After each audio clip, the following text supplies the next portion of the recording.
नमस्कार, मैं रवि कुमार सिंह एक बार फिर से आपकी सेवा में हाजिर हूँ आपके अपने YouTube चैनल इंग्लिश ट्यूटोरियल में। तो अब हम लोग देखते हैं सब्जेक्ट वर्ब एग्रीमेंट के कुछ आगे के रूल्स।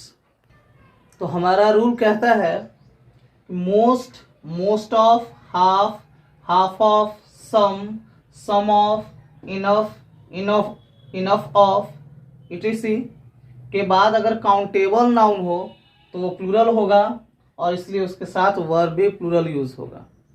और सेम सिचुएशन में अगर इन वर्ड्स के बाद अनकाउंटेबल नाउन होगा तो उसके साथ सिंगुलर वर्ब का यूज होगा। Most, most of, half of, some of, इनके साथ अगर काउंटेबल नाउन आएगा तो वो प्लूरल होगा और उसके साथ वर्ब भी प्लूरल। अगर अनकाउंटेबल नाउन आएगा तो अनकाउंटेबल नाउन हमेशा सिंगुलर होता है, इसलिए वर्ब भी सिंगुलर लगेगा। इसको हम लोग एग्जाम्पल के साथ समझें। तो देखते हैं हम लोग example. Most of the apples, अब यहाँ पर मोस्ट ऑफ के बाद एप्पल्स आया जो कि काउंटेबल प्लूरल नाउन है, इसलिए उसके साथ जो वर्ब यूज हुआ वो भी प्लूरल होगा। अब नेक्स्ट एग्जांपल में हम लोगों ने एप्पल्स की जगह ले लिया सुगर जो कि अनकाउंटेबल नाउन है, और हम लोग जानते हैं कि अनकाउंटेबल नाउन हमेशा सिंगुलर होता है, इसके लिए इसलिए इसके साथ सिंगुलर वर्ब का यूज हुआ। तो इस तरह से जब भी most of, some of, half of, plenty of, ये सारे जो वर्ड्स रहेंगे अगर इनके बाद काउंटेबल नाउन आएगा तो वो प्लूरल होना चाहिए और इसलिए उसके साथ वर्ब भी प्लूरल यूज होगा। और अगर अनकाउंटेबल नाउन आएगा जो कि हमेशा सिंगुलर होता है तो उसके साथ वर्ब भी सिंगुलर यूज होगा। अब बढ़ते हम लोग अगले रूल की ओर। तो हमारा अगला रूल कहता है यदि क्लाउज का सब्जेक्ट कोई रिलेटिव प्रोनाउन रहे जैसे कि हु, विच, व्हाट या डैट, तो वर्ब का प्रयोग उसके एंटीसीडेंट के अनुसार होगा।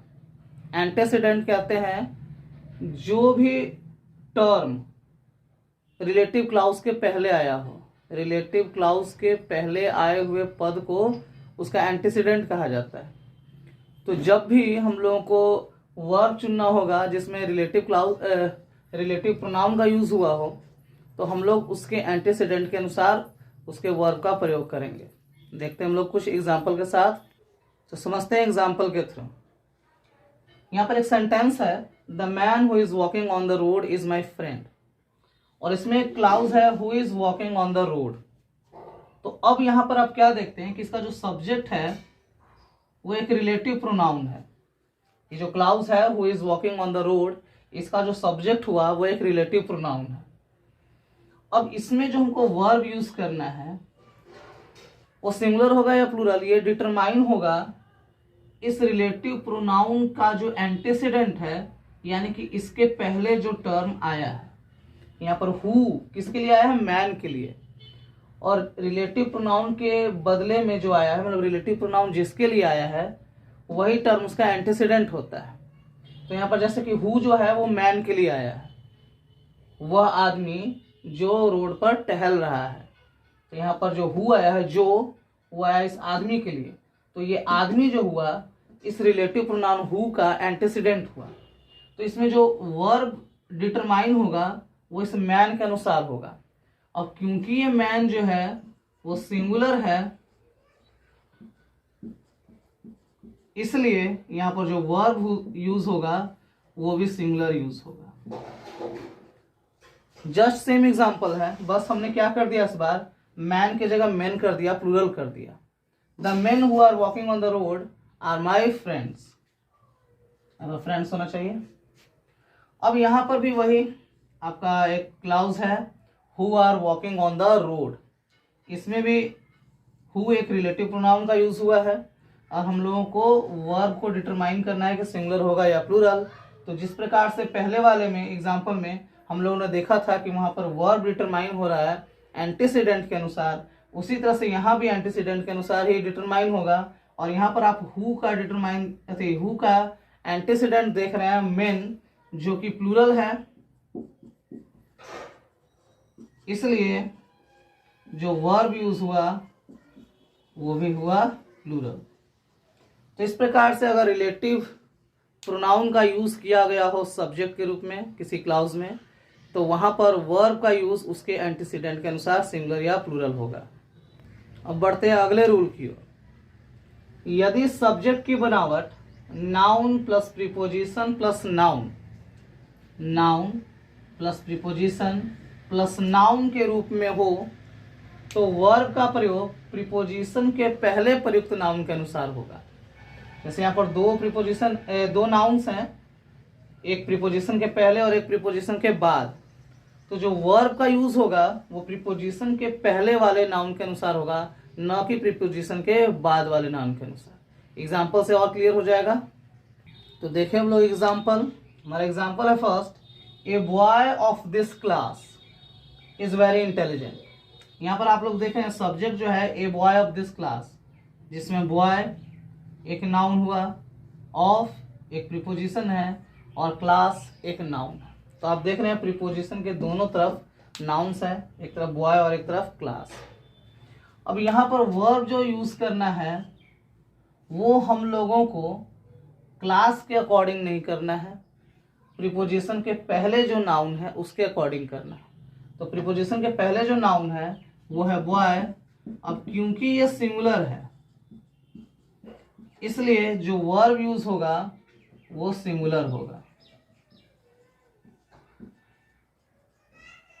प्रीपोजिशन के पहले वाला नाउन सिंगुलर था इसलिए वर्ब हम लोगों ने यूज किया सिंगुलर। अब अगला एग्जांपल देखें, the boys of this class are very intelligent.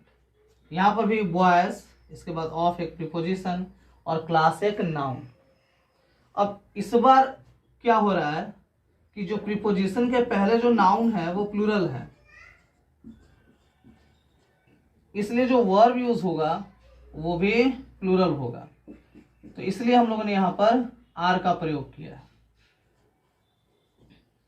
तो जब noun plus preposition plus noun का यूज किया गया उस सब्जेक्ट के रूप में, तो जो फर्स्ट नाउन है प्रीपोजिशन के पहले वाला जो नाउन है उसके अनुसार वर्ब का यूज किया जाएगा। बढ़ते हैं अगले रूल की ओर। तो हमारा अगला रूल है कि देयर से शुरू होने वाले सेंटेंस में वर्ब का प्रयोग उसके बाद वाले नाउन के अनुसार होता है। जो सेंटेंस देयर से शुरू होगा उसमें वर्ब का यूज देयर के अकॉर्डिंग नहीं, बल्कि जो वर्ब के बाद जो नाउन आ रहा है उसके अकॉर्डिंग यूज किया जाएगा। इसको भी हम लोग समझेंगे एग्जाम्पल के थ्रू।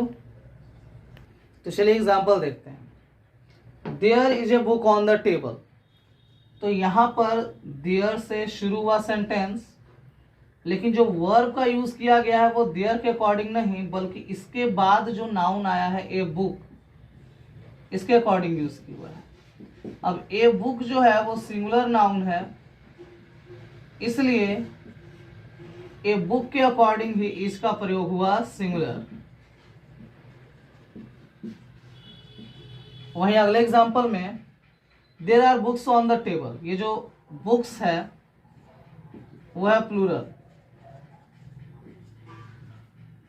इसलिए इसी के अकॉर्डिंग आर का यूज हुआ प्लूरल वर्ब का।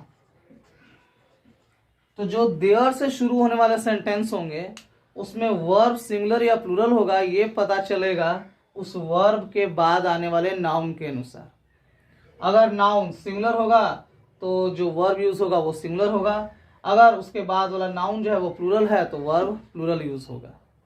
तो अब देखते हैं हम लोग अगला रूल। हमारा अगला रूल कहता है यदि सेंटेंस का सब्जेक्ट द प्लस एडजेक्टिव हो, सेंटेंस का सब्जेक्ट हो द प्लस एडजेक्टिव, तो वह प्लूरल नाउन की तरह फंक्शन करता है, इसलिए उसके साथ प्लूरल वर्ब का यूज होता है। तो सबसे पहले यह समझ लेना है कि जो द प्लस एडजेक्टिव होता है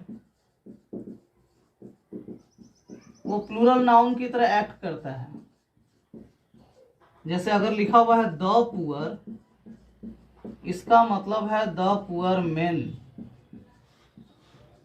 वो अपनी जाति के सभी सदस्यों का बोध करवाता है।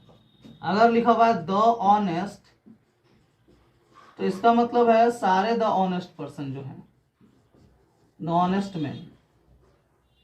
तो द प्लस एडजेक्टिव, सबसे पहले तो ये कॉन्सेप्ट मन में बैठा लेना है कि the plus adjective plural noun की तरह काम करता है, वो पूरी जाति का बोध करवाता है। तो तो इसी कारण से उसके साथ जो वर्ब यूज होता है वो भी प्लूरल यूज होता है। इसको भी हम लोग एग्जाम्पल से समझें। तो देखें एग्जाम्पल, हमारा जो फर्स्ट एग्जाम्पल है वो द पुअर आर ऑनेस्ट। तो द पुअर ये एडजेक्टिव है और ये द पुअर जो है पूरी पुअर जाति का बोध करवा रहा है। द प्लस एडजेक्टिव वो अपने पूरे होल क्लास का बोध करवाता है। तो द पुअर पूरी जाति का बोध करवा रहा है, तो ये प्लूरल नाउन की तरह एक्ट कर रहा है, इसलिए इसके साथ जो वर्ब यूज हुआ वो भी प्लूरल यूज हुआ। द पुअर आर ऑनेस्ट, गरीब ईमानदार होते हैं। उसी तरह से the honest are respected, the honest plural noun की तरह एक्ट कर रहा है, इसलिए इसके साथ प्लूरल वर्ब का यूज हुआ। तो जब भी द प्लस एडजेक्टिव सब्जेक्ट के रूप में आएगा तो वो प्लूरल होगा और उसके साथ वर्ब भी प्लूरल यूज होगा। उम्मीद है आज के रूल्स आपको अच्छी तरह से समझ में आ गए होंगे। तो जल्दी से मेरा वीडियो लाइक कर दें और इस वीडियो को अधिक से अधिक शेयर करें, और अगर अब तक आपने मेरे चैनल को सब्सक्राइब नहीं किया है तो सब्सक्राइब कर दें। बहुत बहुत धन्यवाद।